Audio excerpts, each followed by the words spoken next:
Hey friends, if you encounter the video TDR failure nvlddmkm sys error on your Windows computer, then please watch this video. I will guide you through the resolutions.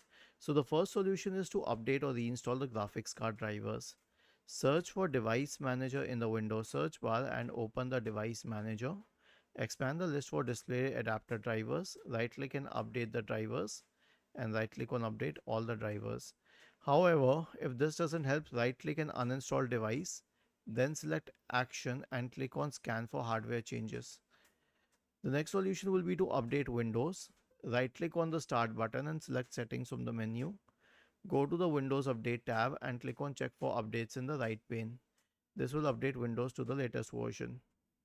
And finally, you can perform an SFC scan on your computer. So search for command prompt in the Windows search bar and click on run as administrator. Type the command sfc /scan now and hit enter to invoke the SFC scan. Was this helpful? If yes, then please subscribe to the channel.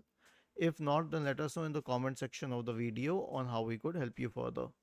Thank you for watching this video and have a nice day.